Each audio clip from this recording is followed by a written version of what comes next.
नवा शब्द नहीं मिला इसमें, और मैंने 8 को लिखा दिया आपको, ताकि मान लो कल को वो किसी को भी उठाकर पूछे ना, प्राचीन साहित्य के इतिहास से उठाकर और आधुनिकता में आ जाए तो भी कोई प्रॉब्लम अपने नहीं होगी। क्यों? 8 ही शब्द है और मैंने पूरा लिखा दिया भाई, दुतई तनसुख कानों गाबा डबला, और फिर बचा हुआ जो है ये इसमें आ ही जाएगा आपके। भाई कुर्ता पर 1% भी कुछ भी नहीं छोड़कर चल रहे। अपन भी चाहते हैं यार 2 वस्त्र अपन ज्यादा लिखे, अपन ये थोड़ी चाहते हैं यार 2 वस्त्र कम लिखे, लेकिन अपने को वस्त्रों का ढंग का परफेक्शन तो मिले ना कहीं से। अपन ये जबरदस्ती कोई शब्द को मेल मिलाप करके थोड़ी लिख सकते हैं। टू द पॉइंटेड तो मिले, कहीं ना 2 शब्द एक्स्ट्रा भी तो मिले ना कोई ढंग की किताब में से। पता चले अपन जिसको लिख रहे हैं वो दूसरी किताब में अलग तरीके से दे रखे तो वो नहीं लिख सकते फिर अपन। तो ये तो हो गए किसके प्रकार? कुर्तों के प्रकार। अरे बोलो किसके? देखो समय बदलने के साथ में ना, जैसे आज का वर्तमान का व्यक्ति बरसात के दिनों में छतरियां लगा लेता है, रेनकोट पहन लेता है, लेकिन पहले का व्यक्ति है ना बरसात से बचने के लिए एक वस्त्र पहनता था जिसका नाम है घूगी। अरे बोलो क्या नाम है? घूगी। घूगी। कमर में वो लोग तलवार लटकाते थे, तो तलवार लटकाने के लिए वस्त्र बांधते थे जिसका नाम था पटका। बोलो क्या नाम था? पटका। पटका। वो जैसे सर्दियों के दिनों में है ना, गांव का आदमी भले कितना ही कुछ पहन ले, लेकिन साल ओढ़ने का रिवाज है। सर्दियों के दिनों में परमानेंट है, राजस्थान में साल ओढ़ने का रिवाज है। और वो जो साल ओढ़ता था, तो जैसे मान लो जैसे साल ओढ़ ली, तो साल को तो फिर भी जैसे पट्टू कह सकते हैं, मान लो बरड़ी कह सकते हैं, पामड़ी कह सकते हैं, ऐसे साल को इन नामों से जाना जा सकता है ये वाला जो है। लेकिन दोस्तों यदि वो मोटा सूती चद्दर ओढ़ ले तो फिर उसको तो पचौड़ा कहा जाता था। अरे क्या कहते थे? पचौड़ा। जो सर्दियों के दिनों में जो ऊनी वस्त्र शरीर के ऊपरी भागों में पहना जाता है, जिसको अपन जर्सी कहते हैं, उस जर्सी को बोलने में आत्म सुख कहा जाता था दोस्तों। जर्सी को बोलने में क्या कहते थे भाई? आत्म सुख। आत्म सुख कहा करते थे जर्सी को, जिसको अपन वर्तमान में जर्सी कहते हैं। क्या शरीर में वो अंग वस्त्र मतलब अंडर गारमेंट जिसको है, तो उसको नीवी कहते थे। क्या कहते थे? ये तो गई सामान्य वस्त्र। फिर पीर जनजाति या मान लो अन्य दो भी जनजातियां राजस्थान में रही है, और वो पुरुष जो वस्त्र पहना करते थे, तो उनमें कुछ वस्त्र अलग से चलते हैं। जैसे यदि वो कमर में लंगोटी लपेट ले, क्या लंगोटी उंगोटी वगैरह पहन ले, अपनी हाड़ोती में बोले तो पोथा लगाना। पोथा शब्द समझते हो? नहाने के दौरान, कपड़े चेंज करने के दौरान जो पोथा लगाया जाता है, क्या उसको क्या कहते हैं? पालू। पालू। ये तो वर्तमान में नेकर का जमाना आ गया। गांव में वर्तमान में नेकर पहने लगे लोग। गांव में बूढ़े बूढ़े आदमियों को भी नेकर पहनते हुए देखा है। क्या नेकर पहनने लगे? नेकर का जमाना नहीं था, वरना आज से 10 साल पहले की आप बात करो, पोते लगाए लगे रोडों पर। तो उसको कहा जाता था पीर जनजाति के पुरुष के द्वारा कमर में बांधी गई लंगोटी के अंदर यदि वो लुंगी लपेट ले तो उसको खोएतू कहते थे। अरे क्या कहते थे? लुंगी लपेटने को क्या बोलते थे? पीर पुरुष जो धोती पहना करते थे, या तो उस धोती को टेपड़ा कहते थे, या फिर उस धोती को ठेपड़ा करते थे, या तो वो धोती या फिर वो धोती ठेपड़ा के नाम से जानी जाती थी। धोती जो हुआ करती थी, सहरिया जनजाति की महिला शरीर के ऊपरी भागों में जो वस्त्र पहनती थी, क्या उस महिला नहीं है, पुरुष क्या करते हैं? महिला बीच में नहीं, महिलाओं के बाद महिला की जगह करेंगे। पुरुषों के द्वारा जो कमीज पहनी जाती थी ना, मतलब एक प्रकार से कुर्ता नहीं कमीज, तो उसको सलूका कहा जाता था। और यदि इसकी ई की मात्रा लग जाए, सलू की हो जाए, तो फिर महिलाओं का वस्त्र हो गया। सलूका है तो पुरुषों का वस्त्र है, और सलू क्या होते हैं? महिलाओं का वस्त्र है। तो सहरिया जनजाति का पुरुष जो है वो कुर्ता जो पहनता था उसको क्या कहते हैं? सलूका। और वो जो धोती पहनता था, क्या दोस्तों, उसको पंछा कहते थे। पंछा। अब ये जिसने भी टाइपिंग किया ना, उसकी दिक्कत है ये कैसे ओरिजिनल जो शब्द मिलता है अपनी साइड में, वो तो ओरिजिनल शब्द मिलता है पंजा। और आप भी जानते हो यार, धोती के 2 टुकड़े करते पंजा हो जाते हैं। ये शब्द सुना होगा आपने। धोती के 2 टुकड़े कर लिए जाए ना, तो छोटी हो जाती है धोती, लपेटने में भी आसान निकलती है, तो उसको पंजा कहते हैं गाँव की भाषा में। अरे क्या कहते हैं? पंजा। मुझे लगता है ये पंजे से पंचा बना होगा, क्योंकि पंचा जैसा कोई शब्द मिला नहीं आगे तक। मैंने डॉक्टर प्रज्वल जावलिया की पुस्तक में भी देखा ना, पंचा शब्द नहीं, मतलब पंजा शब्द तो मिला लेकिन पंचा नहीं मिला। तो हो सकता है ये शब्द का कहीं ना कहीं परिवर्तित स्वरूप हो। तो ये आदिवासी पुरुषों के वस्त्र जो आदिवासी पुरुषों के द्वारा पहने जाते थे दोस्तों। 3 तो बिल होगी हो गए।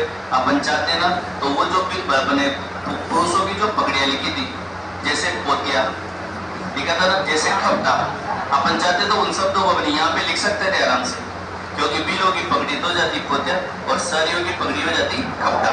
और वैसे साड़ियों के 2 वस्त्र हो गए, बिल हो गए 3 वस्त्र। ये आदिवासी पुरुषों के वस्त्र हो गए, ताकि वो इधर नहीं पढ़ने पड़ेंगे आपको, आराम से इधर कवरिंग हो जाएगा।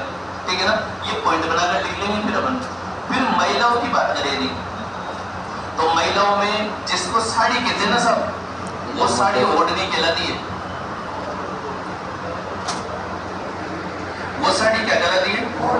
जिसको साड़ी कहते हैं ना वो क्या कहलाती है? ओढ़नी। क्योंकि कभी साड़ी शब्द नहीं आएगा पेपर में, हमेशा जब भी आएगा कौन सा ओढ़नी का प्रकार है और कौन सा ओढ़नी का प्रकार नहीं है। तो महिलाओं की ओढ़नियों के बहुत सारे प्रकार है साहब, जैसे बोलते चलना, जैसे चोल, नाम बोलो। चोल। चोरसो बोलो। चोरसो। चुंदड़ी। चुंदड़ी। फिर बोलो। चोल चोरसो चुंदड़ी। चुंदड़ी जयपुर से बोलो। चीर। निचोल। निचोल। अरे चलो भाई गाना भी चुंदड़ी जयपुर से। अब ये साड़ी नहीं होता है, क्या होता है? फॉर्मूला दे होती भाई। पहले पहले आवाज आती है टोंग टोंग। वसंत। चुंदड़ी। वही उड़ जाओ तो आदमी को सुर। फिर बोलो। वही नोट वाला हां ओढ़नी। दुपट्टा। फिर बोलो। दुपल। बट। सारी वसम। पटोरी। अरे चटोरी नहीं, आप ये देखो अभी यहाँ का शब्द पट्टू, पट्टू, और यहाँ शब्द आ गया बट, आ गया ना। वो की मात्रा लगते पुरुषों का मात्रा हट जाए तो फिर महिलाओं का वस्त्र।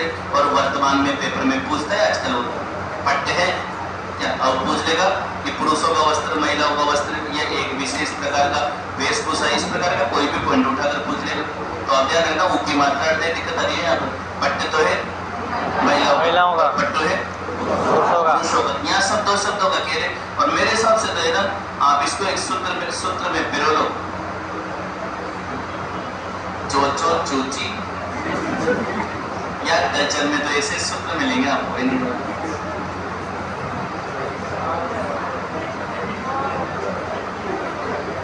निशा व अंशु और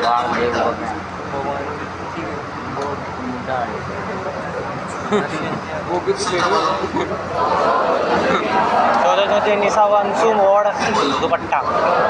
चौदह चौथी निशा व अंशु और दुपट्टा। चौदह चौथी निशा व अंशु और दुपट्टा। निशा व अंशु और दुपट्टा। चौदह चौथी निशा व अंशु और दुपट्टा। चौदह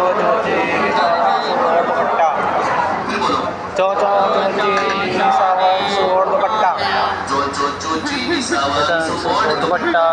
चौथी निशा व अंशु और दुपट्टा। आधे तो चूची के आधे पिंड हो गए। बोलो चोल। चोल। चोसो। चुंदड़ी। चुंदड़ी। निचोल। निचोल। सॉरी चुंदड़ी। चीर। निचोल। निचोल। सारी। सारी। वसन। वसन। अंशुल। अंशुल। ओढ़नी। ओढ़नी। दुपट्टा। दुपट्टा। दुकुल। दुकुल। पट्ट। पट्ट। और यही से पटोरी। पटोरी। पट्ट के बाद में दूसरा शब्द कौन सा? पटोरी। पटोरी। दुकुल पटोरी। शब्द देखते हुए चलो एक बार। चोल। चोल। चोरसो। चोरसो। चुंदड़ी। चुंदड़ी। चीर। चीर। निचोल। निचोल। सारी। वसन। वसन। अंशुल। अंशुल। ओढ़नी। दुपट्टा। दुपट्टा। दुकुल। पट्ट। पटोरी। ये सब इसके दुकुल पट्ट पटोरी। दुकुल पट्ट पटोरी। दुकुल पट्ट पटोरी। दुकुल पट्ट पटोरी। यदि परंपरागत वस्त्रों की बात की जाए तो ऑलरेडी राजस्थान में ओढ़नी के 4 प्रकार होते हैं। ताराबाद ओढ़नी, लहरबाद ओढ़नी, ये सब आते हैं। तो ऑलरेडी ओढ़नी के 4 प्रकार है पर्टिकुलर, लेकिन यूं वो ओढ़नी सुहाग के प्रतीकों में शामिल है। और ये तो ओढ़नियों के प्रकार है नॉर्मल, और वो भी साहित्यिक परिदृश्य से कि मान लो कल को क्वेश्चन आ जाए कि दुकुल है तो फिर अपने को पता होना चाहिए महिलाओं में ओढ़नी के प्रकारों में शामिल है।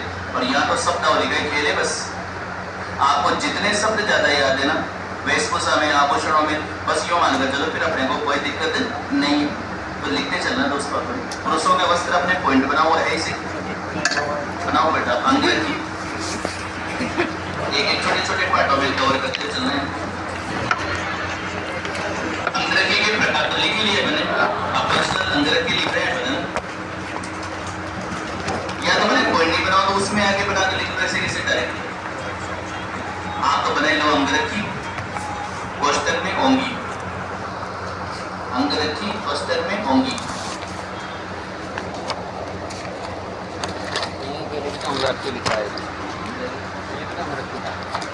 पुरुषों का एक विशेष प्रकार का कुर्ता,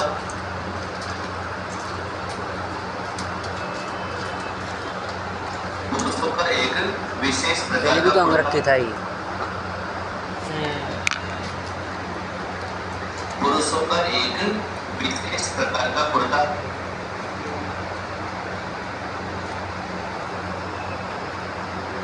जो पूरी बाहों वाला बिना बटन वाला होता है, जो पूरी बाहों वाला बिना बटन वाला होता है,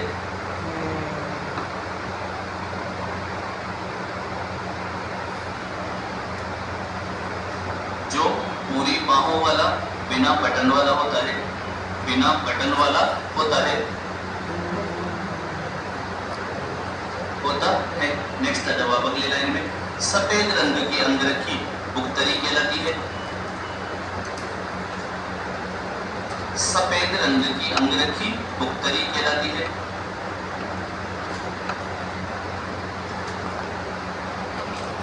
अंगरखी अंगरसिया, सफेद रंग की अंगरखी बुगतरी कहलाती है, बुगतरी कहलाती है। बुगतरी बुगतरी बुगतरी। नेक्स्ट पॉइंट बताओ आप। बगलबंदी, बगलबंदी, बगल बगल। अरे खड़ो बगलबंदी, भाई के छुटकाव जाम होगा। हाड़ोती में पहनी गई अंगरखी, बगलबंदी में लिखना, बगलबंदी, हाड़ोती में पहनी गई अंगरखी। ये तो हाड़ोती में फिर है यार। हाड़ोती में पहनी गई अंगरखी, हाड़ोती में पहनी गई अंगरखी, अंगरखी। नेक्स्ट फागण्या, का नुकसान हो जा रहा है। नेक्स्ट फागण्या,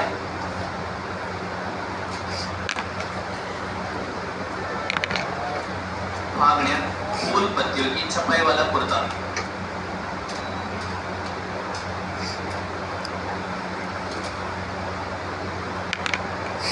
फूल पत्तियों की छपाई वाला कुर्ता,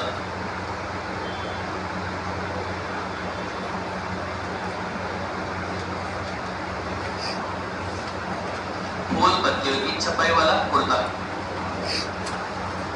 नेक्स्ट मुगलिया कुर्ता, वेस्टर्न में जामा। तो बढ़िया मास्टर मनी ये लगे कुछ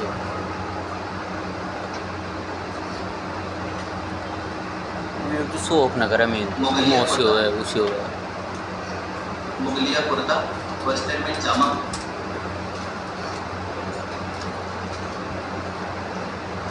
वेस्टर्न में जामा। एक सेकंड होगा।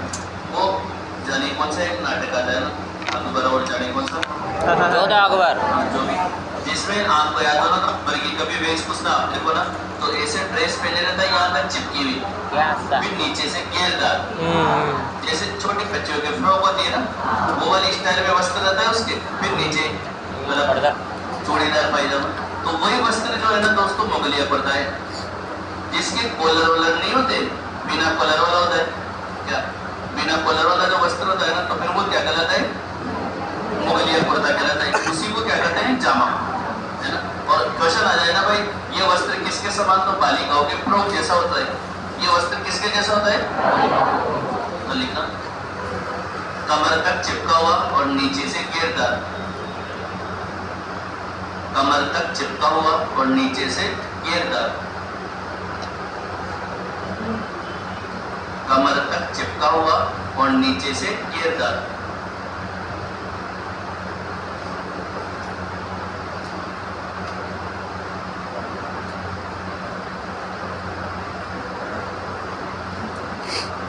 और नीचे से घेरदार। इसके नीचे जोड़ीदार पायजामा पहना जाता था। इसके नीचे जोड़ीदार पायजामा पहना जाता था।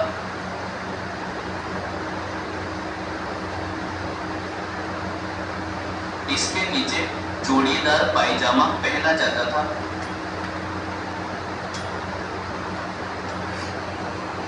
पहना जाता था।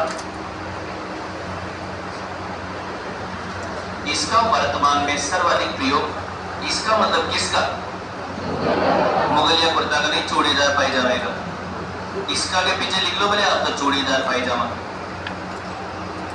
इसका मतलब चूड़ीदार पायजामे का वर्तमान में सर्वाधिक प्रयोग, चूड़ीदार पायजामे का वर्तमान में सर्वाधिक प्रयोग।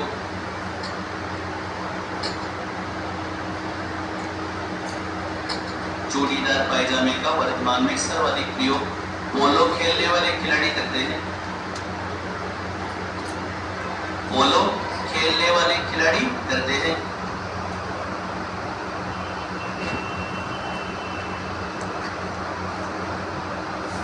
पोलो खेलने वाले खिलाड़ी करते हैं। पोलो खेलने वाले खिलाड़ी करते हैं। खिलाड़ी करते हैं, जिसे दिलचस्पी कहा जाता है।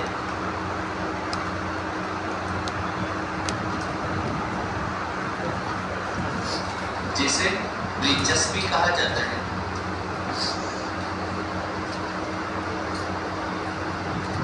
जिसे दिलचस्पी कहा जाता है।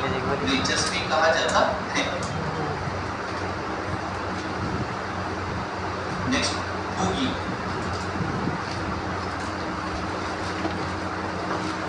Next, boogie.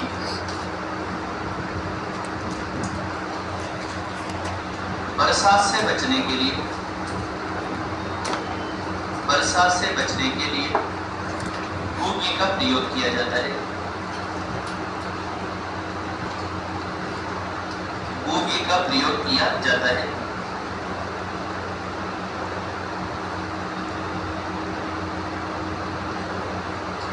बूगी का प्रयोग किया जाता है। जब आप लोग छोटे छोटे रहे होंगे तो आपने भी बूगी का प्रयोग किया होगा ना, कट्टे को यूं फोल्डिंग करके। समझ गए क्या?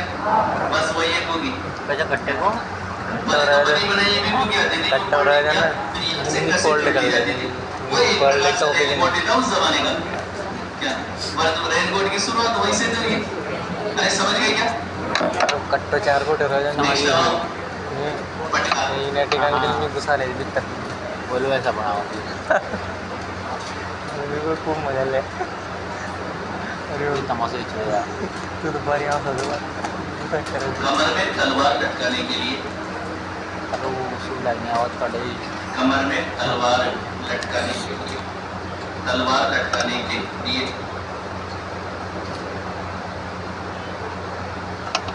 बांधा गया मोटा वस्त्र। कमर में तलवार लटकाने के लिए बांधा गया मोटा वस्त्र।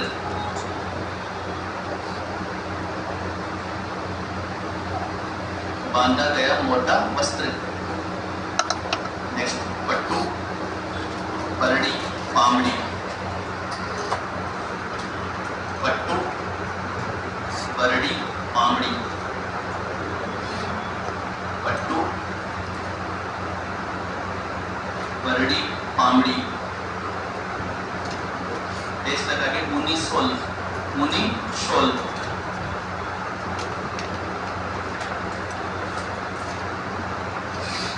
मुनी शोल।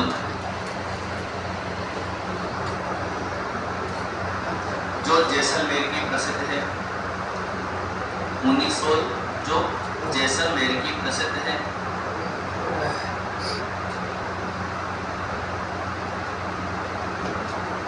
जो जैसलमेर की प्रसिद्ध है। नेक्स्ट, पछेवड़ा।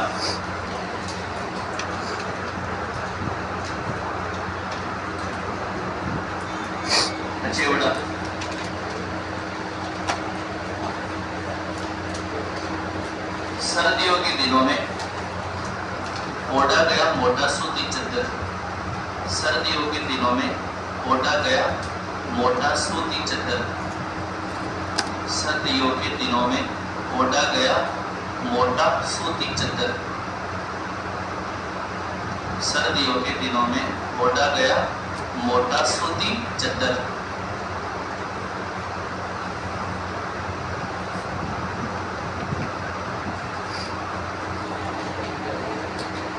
मोटा सूती चादर। नेक्स्ट आत्म सुख।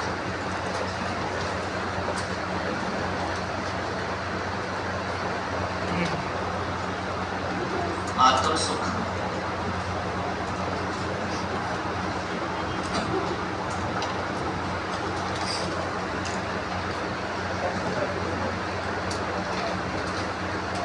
टेस्ट लगा के लिखो आप तो ऊनी जर्सी। ऊनी जर्सी। ऊनी जर्सी लिख लो। जर्सी मतलब ऊन से बना हुआ ऐसा वस्त्र है जो शरीर के कौन से भागों में, ऊपरी भागों में पहना जाता है। अब यूँ मानो आप कभी आपका सिटी पैलेस देखना हो ना, जयपुर वाला, और सिटी पैलेस में कभी आपका चंद्रमाल देखना हो, तो वैसे तो मैं फोटो मंगवा लूंगा, कल बता दूंगा चंद्रमाल वाला फोटो आपको। तो उस चंद्रमाल में सवाई माधो सिंह द्वितीय का आत्म सुख लटका हुआ है, मतलब ये से दीवार पे टका हुआ है, जिसकी यूं चौड़ाई की बात करो ना, यूं चौड़ाई तो ज्यादा नहीं तो भी आप 10 फीट तो चौड़ाई मानो ही चाहिए। हाँ 10 मत मानो, आप 9 ही मान लो, लेकिन 9-10 फीट तो चौड़ाई। और यूं ऊंचाई की बात करें तो कम से कम 9 फीट ऊंचा होगा। मैं कल फोटो काट दूंगा उसका, जिसमें आपको समझ में आएगी। सवाई माधो सिंह द्वितीय का आत्म सुख है जो पूरे राजस्थान का सबसे बड़ा आत्म सुख है, जोधपुर। कारण लेकिन राजा भी राजा था। सामने वाले का जो वजन था ना वो 441 किलो वजन था उसका। हाँ तो सवाई माधो सिंह द्वितीय सबसे भारी भरकम राजा है जयपुर का। और सवाई माधो सिंह द्वितीय तो वो राजा है जब मराठों ने आक्रमण किया और मराठा सिटी पैलेस के अंदर घुस गए, तो सिटी पैलेस का मुख्य दरवाजे का गेट लगा, तब उसने नीचे कुर्सी से उतर के और वो खुद गेट लगाने के लिए चला गया। और कुर्ती इतनी थी कम से कम 70 मराठा पीछे झूम गए, लेकिन फिर भी नहीं रुका। तो 400 मतलब 470 किलो के आसपास का वजन किसको बोलते हैं? इतना बड़ा वजन, बहुत बड़ी भरकम राजा माधो सिंह के विषय में कहा जाता है उसके कई कई शब्द मुझे बढ़ा दिए, लेकिन मुझे लड़ने का मौका ही नहीं मिला, और वाकई में नहीं मिला। तब तक तो अंग्रेजों के राजा गए तो चुपचाप हो गए, सब राजा हो जाओगे, वरना उसके लड़ने का मौका ही नहीं मिला। उसके बाले एक ऐसा कहीं नहीं लिखते महाराणा प्रताप के बाले, क्या एक बाला जो है वो 120 किलो का बाला है उसका, और ऐसा ही बाला है जो एक साइड पे 2 बाला है और दूसरी साइड से तलवार का काम करता है। सवाई माधो सिंह द्वितीय का, लेकिन लड़ने का मौका ही नहीं मिला। आपको याद है 1886 में राजा बना, अरे वही माधो सिंह द्वितीय हैं। यदि मल कभी पढ़ते हैं जिसने मुबारक मल का निर्माण कार्य करवाया, जिसके समय अल्बर्ट पैलेस मल का निर्माण कार्य पूरा हुआ, वही माधो सिंह द्वितीय। उसका बहुत बड़ा आत्मसूत्र लटका हुआ है, देखो मैं कल बताता हूँ इसको पढ़वाया। उसके बाद देखो आप नेवी, आपके हिसाब से लिख लो जैसा आपको समझ में आता है क्या।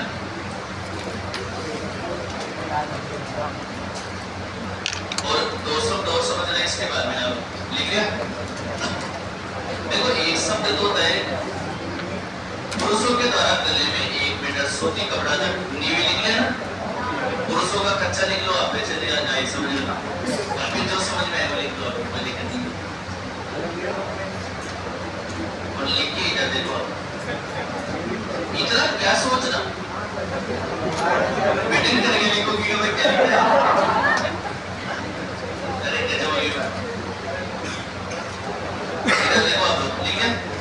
एक तो पुरुषों के द्वारा गले में साफी डाली जाती है, अपनी भाषा में बोले जिसको अंगोछा कहते हैं दोस्तों, अरे क्या कहते हैं। और यदि अंगोछे में मुस्लिम पुरुषों की भी बात कर ली जाए तो फिर वो अजरक कहलाता था। हिंदू पुरुषों का अंगोछा कहलाता है, मुस्लिम पुरुषों का अंगोछा क्या कहलाता है? अजरक। तो वो 2 शब्द भी लिखने हैं बना, तो एक 2 शब्द लिखो आप अंगोछा।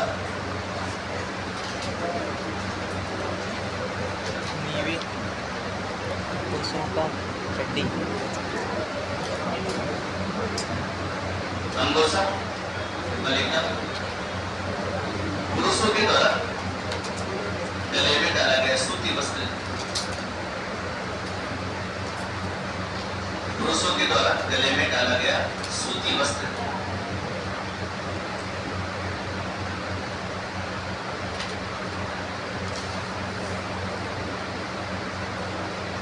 पुरुषों के द्वारा गले में डाला गया सूती वस्त्र।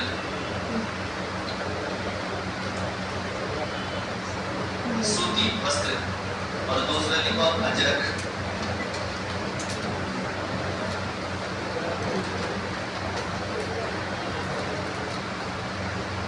मुस्लिम पुरुषों का अंगोछा। मुस्लिम पुरुषों का अंगोछा।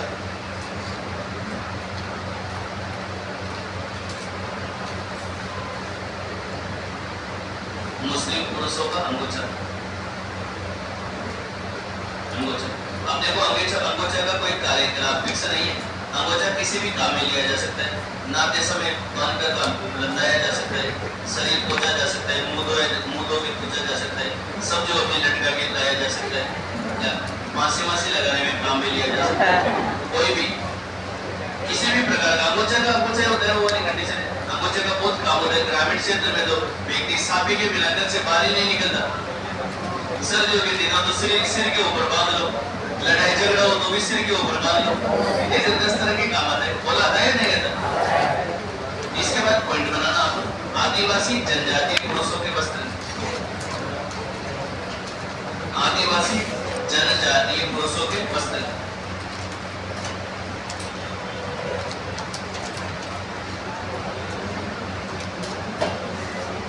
आदिवासी जनजातीय पुरुषों के वस्त्र।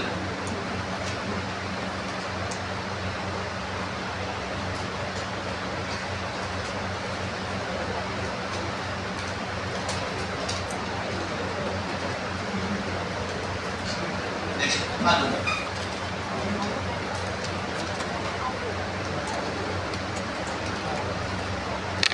आलू।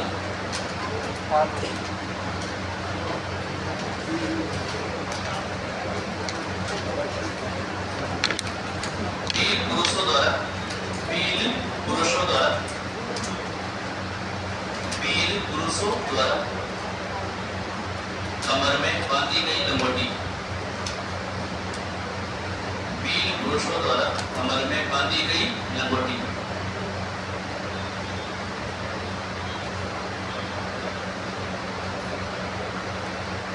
कमर में बांधी गई लंगोटी।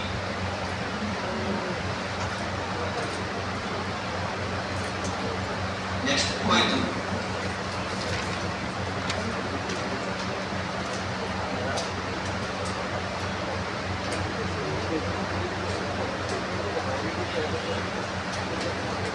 कोयतू वीर पुरुषों द्वारा पहना गया लुंगी जैसा वस्त्र। वीर पुरुषों द्वारा पहना गया लुंगी जैसा वस्त्र।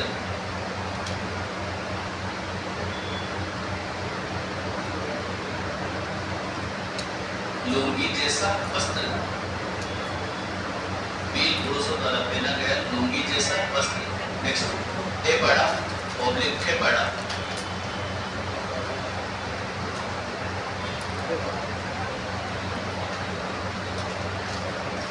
ठेपड़ा ओब्लिक ठेपड़ा।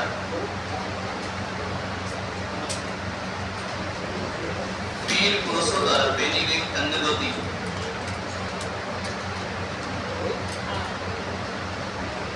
वीर पुरुषों द्वारा पहनी गई तंग धोती।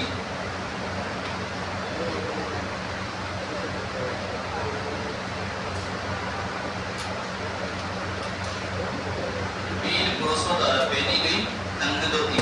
तंग धोती। सलूका। सलूका सहरिया पुरुषों का कुर्ता।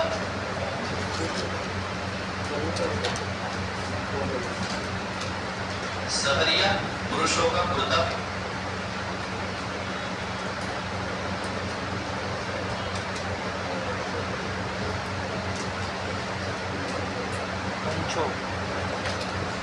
सहरिया पुरुषों का कुर्ता। नेक्स्ट पंचा, सहरिया पुरुषों की धोती। पंचा सहरिया पुरुषों की धोती।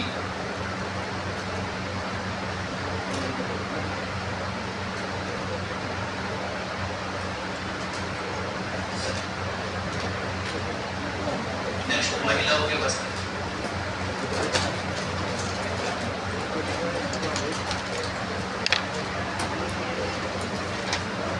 महिलाओं के वस्त्र। और पहला पॉइंट बता ओढ़ने के प्रकार।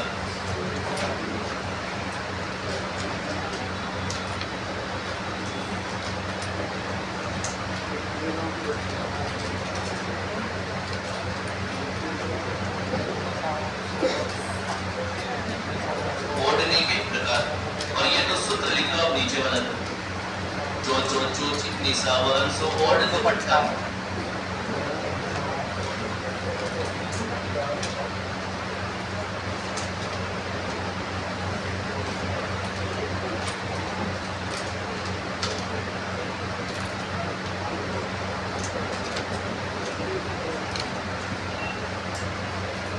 नीचे वाला तो सूत्र लिख दो और फिर वो नाम लिख लेना, चोल चोल सो पूरे।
बच्चे वस्त्रों के भित्तल पहनने के बाद